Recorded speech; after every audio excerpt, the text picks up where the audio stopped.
Fala, galerinha! Como é que vocês estão? Beleza? Tranquilo? E aí, moçada? Pesado, né? As bacterioses, né, cambada? Vocês viram? É muita doença, né? Então, agora vai ser pior. Então, agora vamos fazer diferente, cara. Vamos fazer diferente. Vírus é um assunto que, obviamente, a gente tem que estar muito ligado esse ano, né, velho? Muito ligado. É um assunto, cara, eu não consigo imaginar uma batata maior para o vestibular do que vírus. Por todo o problema que a gente está passando, todo mundo sabe o que a gente está falando. E então a gente vai se dedicar a esse assunto, não uma aula, nem duas aulas, nós vamos dedicar 3 ou 4 aulas. É o seguinte, cara, nós vamos primeiro dar o conceito de vírus hoje, né? As formas padrões de vírus, de estrutura viral, que é uma parte muito importante, a forma de reprodução viral mais comum, que também é muito importante. Para aí depois, na outra aula, a gente vai falar sobre classificação de vírus. A classificação de vírus é diferente da classificação dos demais seres vivos, até porque vírus a gente nem sabe se é ser vivo de verdade. Aí depois a gente entrar nas viroses, cara. Algumas viroses são muito ligadas ao nosso cotidiano, né? A gente vai falar de gripe, a gente não pode esquecer, por exemplo, do ano passado que a gente falou de febre amarela, nós passamos por surtos de ebola, nós passamos por surtos de um monte de doença ruim provocada por vírus, sem falar das viroses tradicionais, a gente falar de raiva, da gente falar sei lá, dengue, cara, putz, grila, 4 tipos de dengue, né, mano? Cara, então é muita doença para a gente falar. Então a gente vai meter o pé no freio agora, a gente vai devagarzinho e depois a gente tira isso mais para frente, né? Mas a gente tem que saber, tá? Então, estão prontos? Posso começar? Então hoje conceito de vírus e estrutura viral. Valeu, galera? Então vamos lá, moçada, vamos puxar a nossa mesmo esqueminha, vai anotando. Eu vou passar para vocês também a apresentação em PDF, tá? Para você, na hora de copiar, ter um recurso a mais para fazer a cópia de vocês, deixar seu caderninho bonitinho. Fechou? Então vamos lá? Vamos achar aqui. Você vai ver que é uma aula mais colorida, diferente da que a gente tem feito, mas a intenção é justamente chamar a atenção de vocês, valeu, galera? Presta. Traduzindo tudo que eu falei até agora, presta atenção, falou? Então tá, galera. Vamos chamar a apresentaçãozinha. Tá ali bonitinho, o tio Zizo também no canto. Vamos tirar o tio Zizo para vocês não perderem tempo. Fechou? Então vamos lá. Galerinha, então a gente vai falar de vírus, famoso vírus. Valeu? Então, vocês estão vendo aqui vários tipos de vírus. Obviamente, nós estamos mostrando aqui os vários tipos de vírus em microscopia eletrônica, porque, sem dúvida nenhuma, dá para você imaginar se são parasitas celulares, intracelulares, e ainda são menor do que células, portanto, são muito muito pititinho, cara, tá? Isso vem do latim submicroscópico. Mas traduzindo isso para o latim é pititim absurdo, tá? É muito miúdo e sempre aos zilhões, né? Igual vocês estão vendo aqui. Presta atenção, galera, nessas fotos, porque vocês vão ver depois, esquematicamente, muitos desses vírus. Ó, o corona aparece muito esse vírus aqui, ó, tá? Esquematicamente, vocês vão ver coisas similares a esses daqui, né? O vírus do tabaco aqui. Vamos lá. Definição. Cara, para definir isso aqui, o melhor texto que eu encontrei foi o meu mesmo, tá? Fui eu que criei esse texto aqui para tentar dar a dimensão de vocês. Eu vejo vi, né, um monte de definições, as pessoas enrolando ou faltando informação. Então, eu parti para falar, não, peraí, deixa eu escrever para essa molecada o que definitivamente é um vírus. E aí a gente colocou ali. Os vírus são entidades infecciosas Ó, eu chamei de entidade para não chamar de coisa, porque ia ficar muito chato eu chamar vírus de coisa, porque a gente não sabe o que vírus é, falou? Então, eu coloquei assim, os vírus são entidades infecciosas não celulares, né? Não celulares, não é formado por célula, toda aquela estrutura, membrana, citoplasma, núcleo, don't have nada daquilo, valeu? O material genético, quer dizer, o genoma, pode ser DNA ou RNA, nunca os dois, tá? DNA ou RNA. O vírus, como estrutura, fora da célula, ou ele tem DNA ou ele tem RNA. Replicam-se somente em células vivas. Então, ele precisa, para se multiplicar, ele precisa estar parasitando uma célula viva, tá bom? Utilizando toda a maquinaria de biossíntese e de produção de energia da célula. Traduzindo, cara, ele não tem metabolismo nenhum. Ele tem que usar toda a maquinaria celular para conseguir fazer novos vírus. Falou? Um vírus fora da célula é um cristal inerte, tá bom? Nada, não faz patavina nenhuma, para não falar outra coisa. Vamos lá.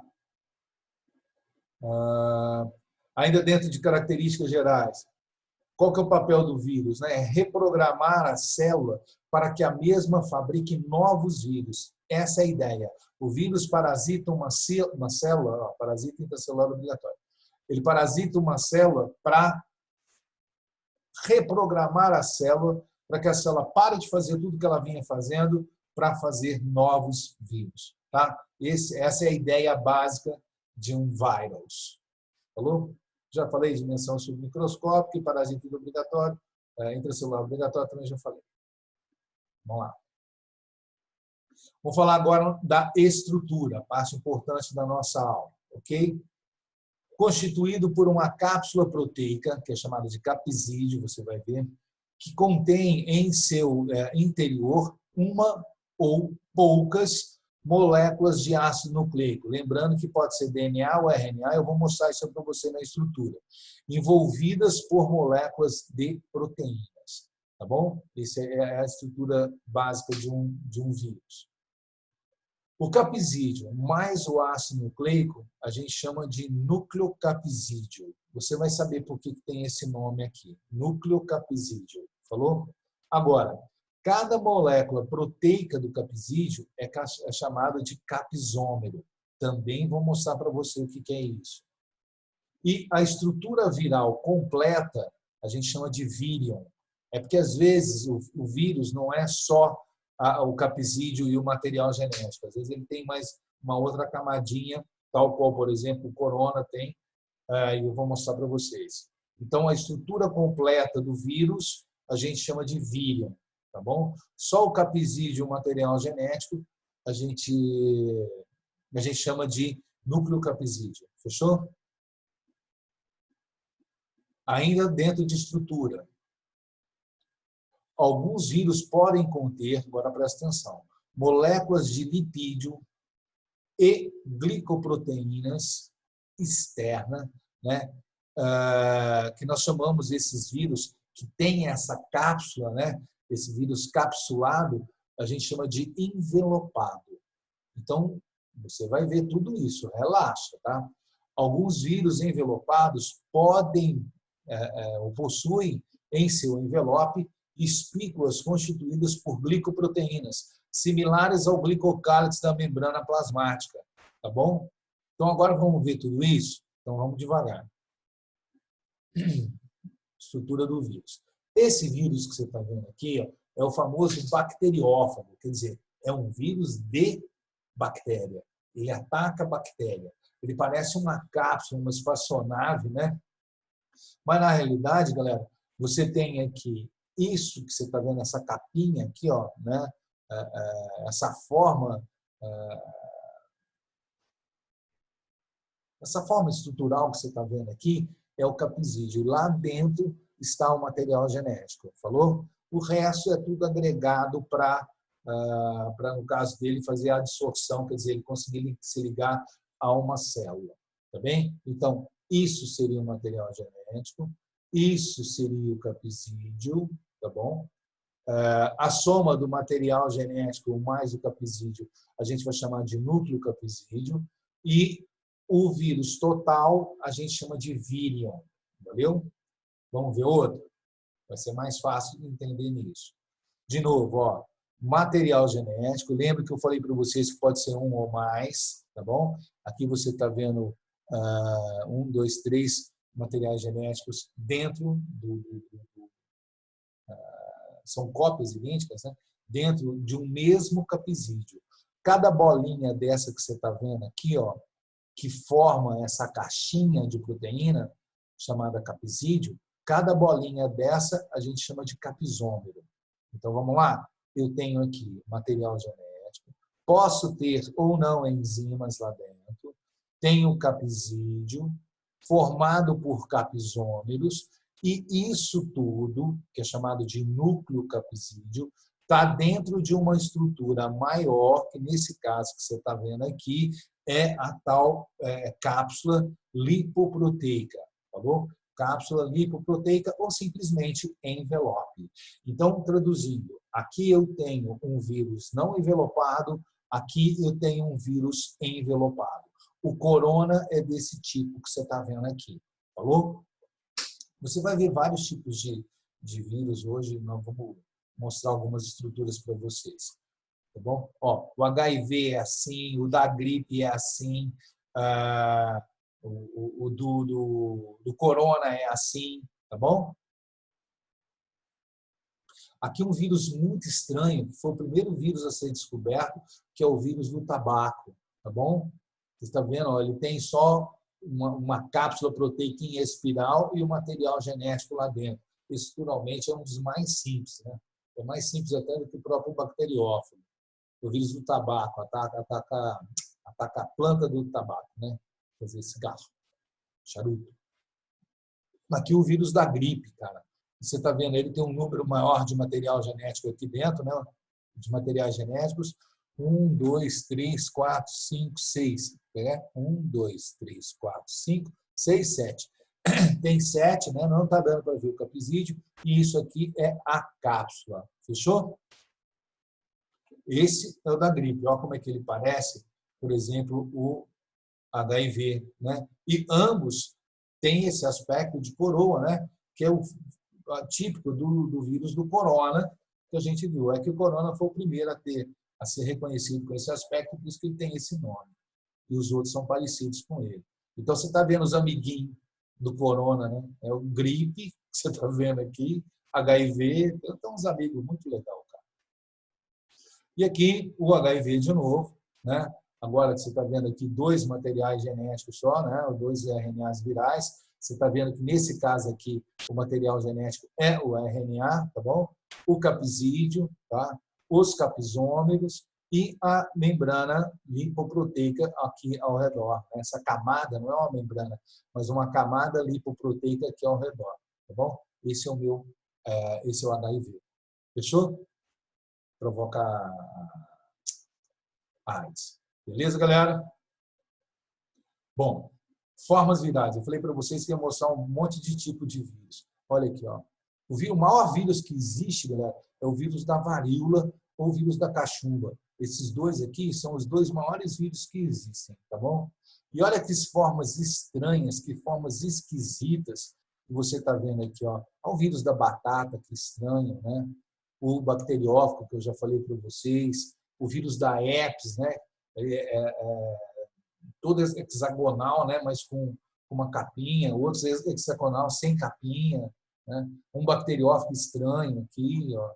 O vírus da poliomielite, que é um dos menores que existe, o adenovírus também, que é muito pequenininho. Então, você está vendo que eu tenho vírus ou em formas hexagonais, como você está vendo aqui, ou em formas estranhas, como você está vendo aqui. Igual a esse aqui.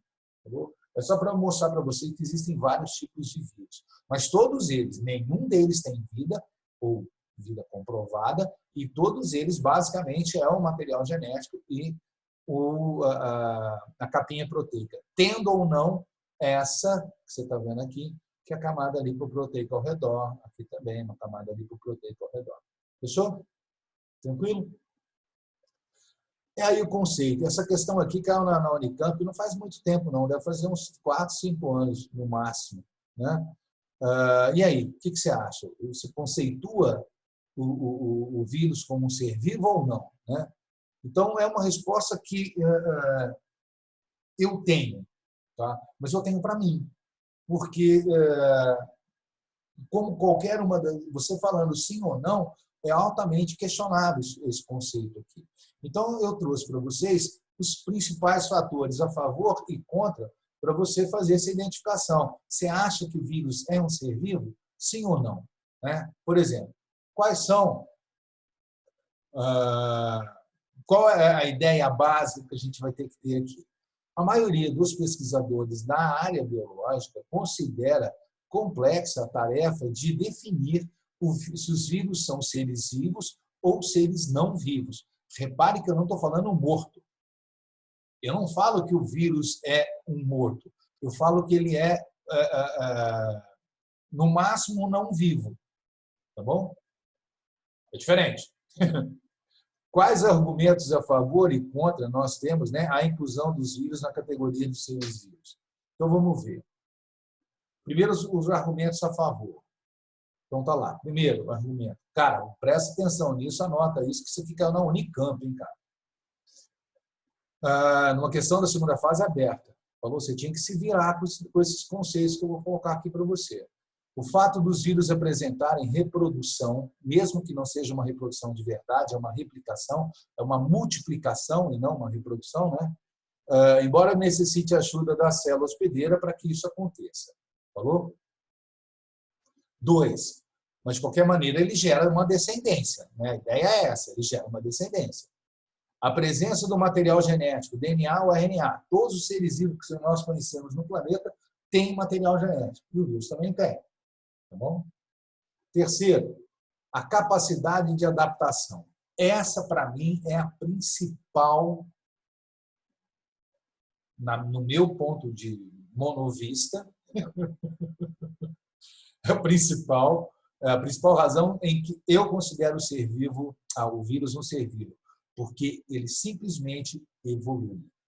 E só seres vivos evoluem.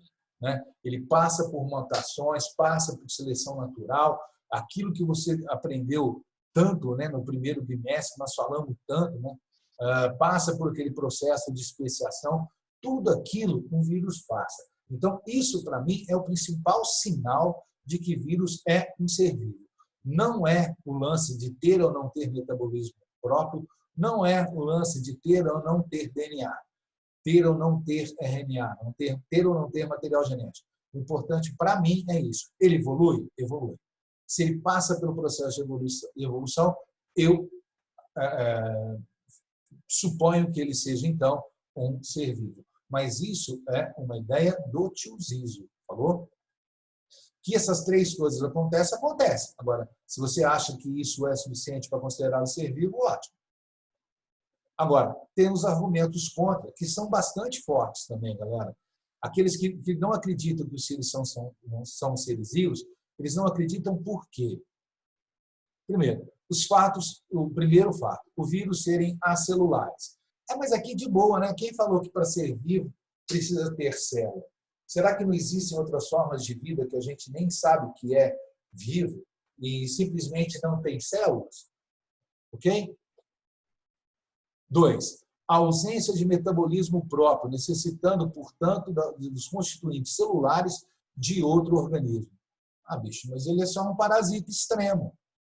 Para mim, isso não é um argumento tão contra assim, não. Tá bom? Mas, para quem acha que se ele não tem metabolismo, principalmente energético próprio, ele não é um ser vivo, sem dúvida. É uma coisa que a gente tem que parar para pensar. Mas, para mim, ele é um ser vivo. Mas eu falei, para mim.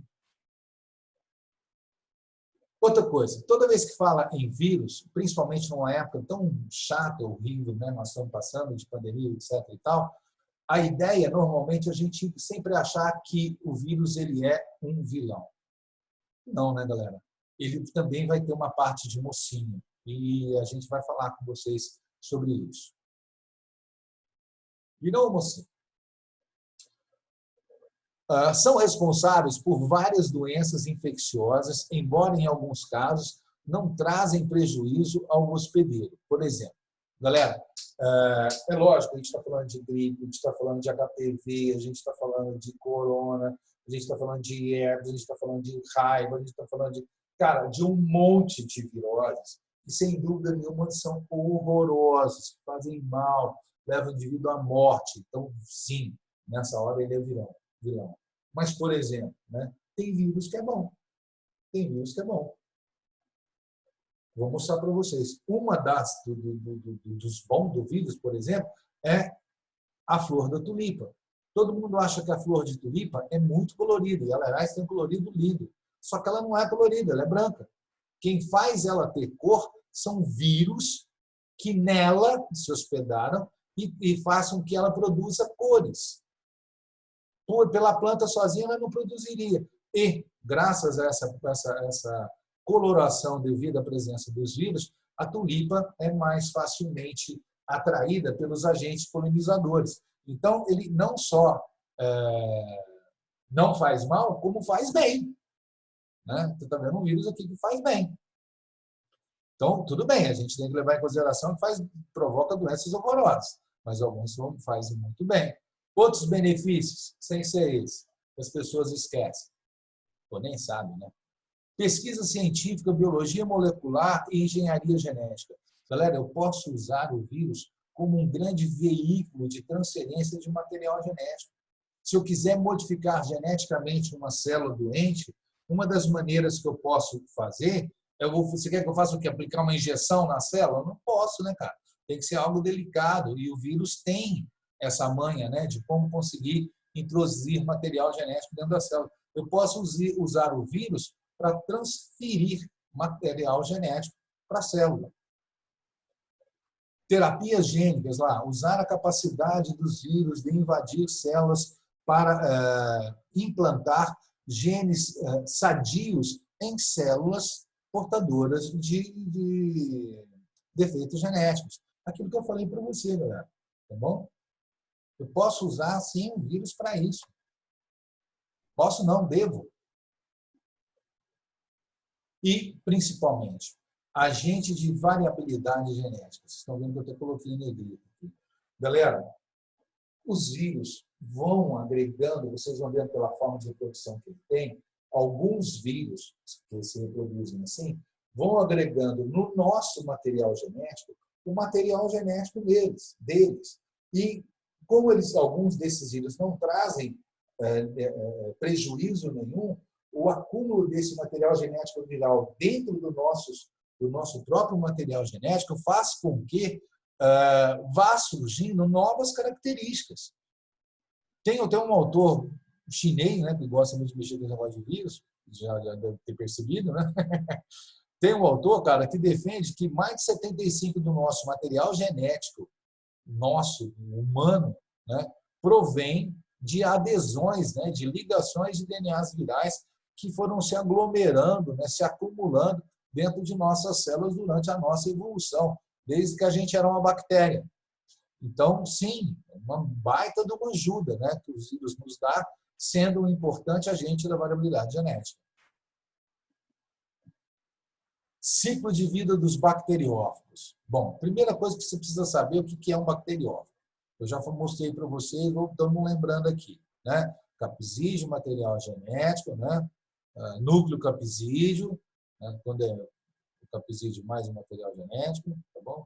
Virion, que é tudo, tá bom? Então, vamos lá. Mas a ideia aqui é que você já sabe que é um bacteriófago. Bacteriófago é um fago, quer dizer, um vírus, né, que se alimenta de bactérias. Então, tá lá. Existem dois tipos principais de ciclos reprodutivos. Quais são esses dois tipos? Primeiro, ciclo lítico. Lítico vem de lise, de rompimento. Tá? Por isso ele é chamado também ciclo virulento. E o segundo tipo é lisogênico. Né? Lisogênico é aquele que não provoca o rompimento da célula, pelo menos não imediatamente. Né? Esse a gente chama de avirulento ou simplesmente temperado. Tá? Isso são sinônimos. Lítico ou virulento e avirulento ou temperado também é sinônimo de lisogênico. Fechou? Vamos ver cada um? Então vamos. Vamos lá. Qual que é a diferença que existe entre eles? Então tá. Primeiro vamos falar do lítico. Espere por lise. Espere por rompimento. Falou? Então lá. São 6 etapas. Pelo amor de Deus, cara. Não vai decorar essas etapas. A ideia não é essa. A ideia é você ter uma noção de qual é a diferença entre um e outro.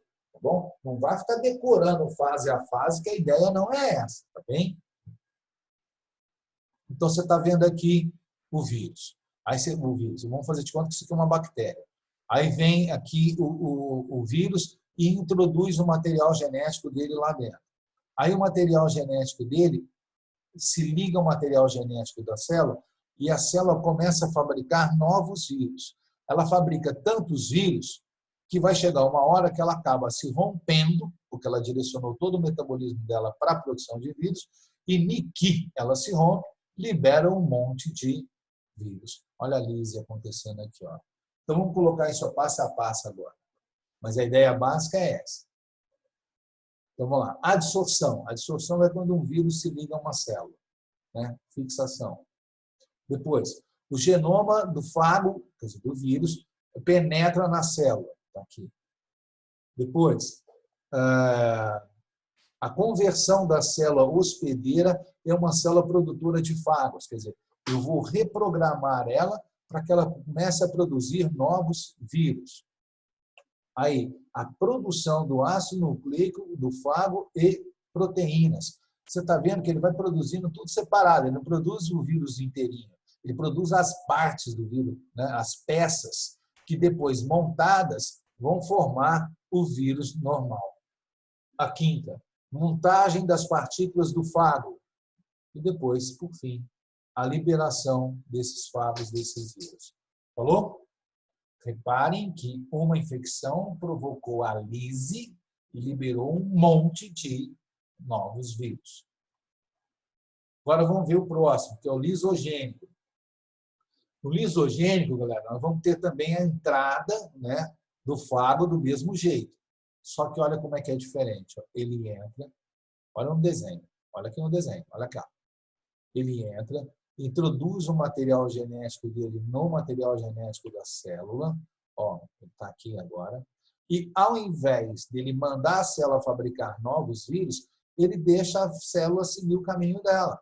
Ela vai se dividindo, ela vai se dividindo e formando novas células. E conforme ela vai se dividindo e formando novas células, as informações genéticas do vírus também vão sendo transmitidas para a descendência.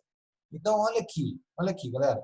Ele foi muito mais inteligente, porque, em vez de ele provocar qualquer coisa mais burra que um parasita pode fazer, matar o ser parasitado. Né? Essa aqui não. Essa aqui não mata, pelo menos não de cara. Ela faz, então, com que a célula, com o material genético viral aqui, ó, se replique, transferindo esse material genético para a descendência. Ele é muito mais eficiente. E lá na frente, pode acontecer que, de repente, todas essas células falem assim, everybody! E todas elas juntas passem a produzir uma carga viral enorme. Ou simplesmente não faz isso. Simplesmente deixa esse material genético lá dentro e vai se transferindo esse material genético por descendência o resto da vida da linhagem dessa célula. Entendeu? O metabolismo da bactéria não é alterado e ela se reproduz normalmente. A cada divisão da célula bacteriana, o DNA viral, porque o bacteriófago é um vírus de DNA, vai sendo transmitido às novas bactérias, sem se manifestar. São sob determinadas condições, né? Radiação, por exemplo, ultravioleta, raio-x, ou mesmo trauma mesmo, galera, né? Trauma, pancada, o DNA do fago entra no ciclo lítico, quer dizer que no finzinho ele pode, não é obrigado, ele pode se tornar lítico, tá bom? Alguns deles nunca vão entrar nessa fase lítica, vão simplesmente sendo transmitidos de uma descendência para outra. Então, as duas formas de reprodução, o ciclo lítico, esse provoca o rompimento da célula, e o ciclo lisogênico, que pode acontecer depois de gerações sofrer a lise, mas não necessariamente vai acontecer. O importante é que o material genético fique agregado na célula. Falou? Classificação. Quando a gente está falando de classificação viral, como eu falei para vocês, essa classificação depende. Por quê? Porque uma classificação possível é a seguinte. Eu posso classificar os vírus como um DNA vírus ou um RNA vírus. Qual é a diferença? Os DNA vírus, tipo herpes, adenovírus, bacteriófagos, são vírus que possuem como material genético o DNA. E eu tenho os RNA vírus, tipo mosaico do tabaco, gripe, AIDS, corona, né? O material genético deles é o RNA. Falou? Essa é uma classificação. Porém, eu posso pegar esses RNA vírus e fazer uma subdivisão. Os DNA vírus são mais ou menos padrão. Seguem mais ou menos o mesmo padrão. Os RNA vírus não. Eles podem ter variações diferentes, significativas, dentro dos próprios RNA vírus. Portanto, vai ficar para o nosso próximo capítulo. Falou, galera?